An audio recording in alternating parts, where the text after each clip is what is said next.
اور میرے رب کو، میرے نبی کو جھوٹ سے نفرت ہے۔ میرے نبی نے فرمایا پیاز کھا کے مسجد میں مت آؤ کہ فرشتوں کو تکلیف ہوتی ہے، بو ہوتی ہے، لیکن میرے نبی نے فرمایا جب کوئی مرد عورت جھوٹ بولتا ہے تو فرشتے اس کے منہ کی بدبو سے 3 میل دور بھاگ جاتے۔ تو جھوٹ اور خیانت کے ساتھ ہم کسی آفت کا مقابلہ نہیں کر سکتے۔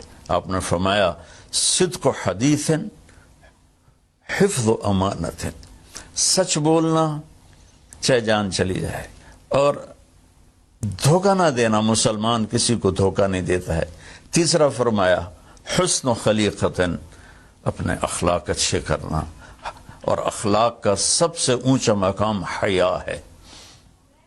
اب میں کیسے بات کروں؟ میرے دیش میں حیا کو کس نے تار تار کیا؟ میرے دیش کی بیٹیوں کو کون نچا رہا ہے؟ ان کے کپڑے لباس مختصر کون کروا رہا ہے؟ یہ کس کے گردن میں یہ گناہ ڈالوں؟ میں مجرم ہوں، میں نے اپنی قوم کو نہیں سمجھایا، میں اللہ سے معافی مانگتا ہوں۔ لیکن جب مسلمان کی بیٹی بے حیائی کی طرف چل پڑے اور نوجوان بے حیائی کی طرف چل پڑے تو اللہ کی رحمت، سب سے زیادہ عذاب قوم لوط پر آیا کہ وہ بے حیائی میں ساری باؤنڈریز کراس کر گئے تھے، تو اللہ تعالیٰ نے ان پر 5 عذاب بھیجے۔ 5، کسی قوم پہ 5 عذاب نہیں آئے، ایک ہی عذاب آتا تھا، ان پر 5 عذاب آئے۔ تو تیسری بات میرے نبی نے فرمائی ہے کہ حیا والے بنو، حیا والے بنو۔ لیکن میری نسل ہے، مجھ سے خان صاحب نے بات کی تھی پہلی دفعہ کہ میں چاہتا ہوں کہ میری یوتھ اللہ کے نبی کے ساتھ جڑے، چونکہ جو ہمارے کالج ہیں، ہماری یونیورسٹیز ہیں، ہمارے خاص طور پر جو یہ پرائیویٹ سکولز ہیں، یہ امت کو، نوجوانوں کو اللہ رسول سے کاٹ رہے ہیں۔ تو اللہ تعالیٰ یہ پہلا شخص ہے جس کے لیے میرے دل سے دعا نکلی جب اس نے کہا کہ میں نے آپ کو اس لیے بلایا ہے کہ میری قوم اپنے نبی کے ساتھ کیسے جڑ جائے۔ میں کیا بتاؤں، جب تک اس بے حیائی کو نہیں ہم روکتے، اور کوئی روک نہیں سکتا ہے، اندر سے نیت نہ ہو۔ سرنڈو ماڈل سکول میں میں نے میٹرک کیا ہے، ہمارے ایک وارڈن، میں ہاسٹل میں رہتا تھا، وہ آ گئے، نمازی تھے، انہوں نے نماز کی سختی کر دی، ہم بے وضو جا کے کھڑے ہو کر نماز پڑھ لیتے تھے، بے وضو، کیونکہ ڈنڈا انسان کو انسان نہیں بناتا ہے جب تک انسان اپنے من میں ڈوب کر پا جا سراغ زندگی۔ تو اگر میرا نہیں بنتا نہ بن، اپنا تو بن۔ یہ تو اپنے اندر دل دریا سمندروں ڈوگے کون دلاندیاں جانے ہو، وچے بیڑے وچے جھیڑے وچے ونج مہانے ہو۔ میری قوم جھوٹ چھوڑ دے، میری قوم بددیانتی چھوڑ دے، میری قوم بے حیائی چھوڑ دے۔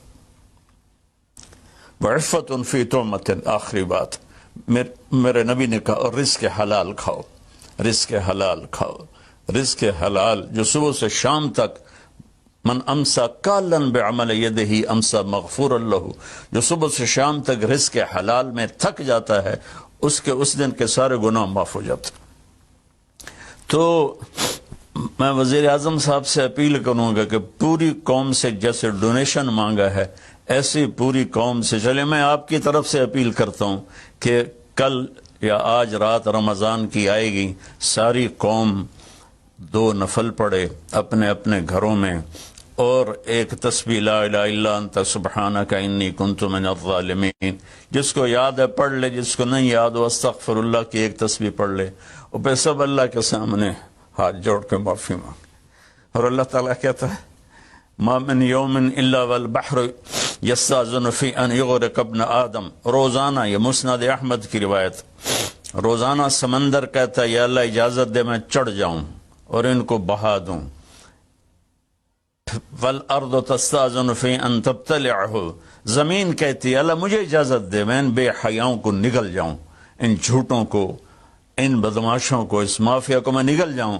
تو والملائکۃ تستاذن فی ان تعجلہ وتہلکہ، فرشتے اللہ سے کہتے ہیں یا اللہ تو ہمیں اجازت دے ہم ان کا صفایا کریں۔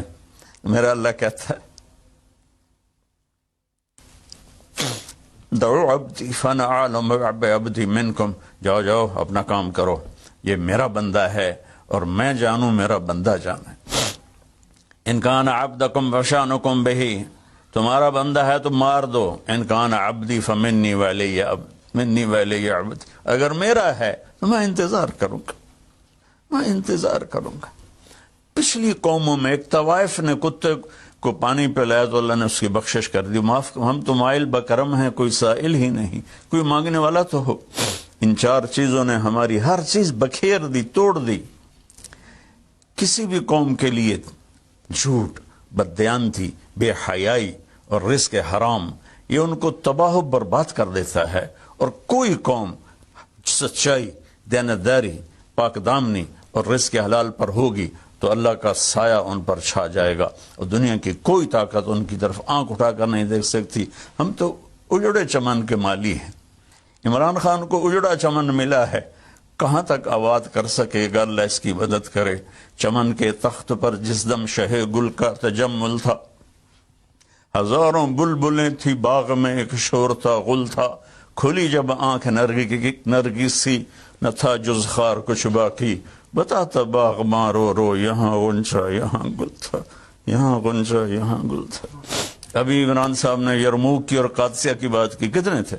30,000 تھے خالد ابن ولید کے کمانڈ میں، اور سامنے باہان جو تھا وہ 3 لاکھ کا لشکر لے کر آیا ہوا تھا، اور قادسیہ کے میدان میں بھی 30,000 صحابہ تھے، اور ادھر سے جو رستم تھا وہ 3 لاکھ کا لشکر لے کر آیا ہوا تھا، ان کے ساتھ اللہ تھا۔ ہم اللہ کو ساتھ لیں، سارے اسباب اختیار کریں۔ مالداروں سے کہتا ہوں، میں نے اپنا کلپ الگ ریکارڈ کرا ہے کہ اس سال ساری زکوٰۃ ان غریبوں میں تقسیم کریں۔ آپ تک تو ہر آدمی نہیں پہنچ سکے گا، اپنے اپنے علاقے میں جو مالدار لوگ ہیں وہ اپنی زکوٰۃ غریبوں میں ان میں تقسیم کریں، ان کے گھر جا کر دیں۔ کسی ایک کی دعا لگ گئی نا تو 7 نسلیں ہماری آباد ہو جائیں گی۔ تو بس میں معافی چاہتا ہوں۔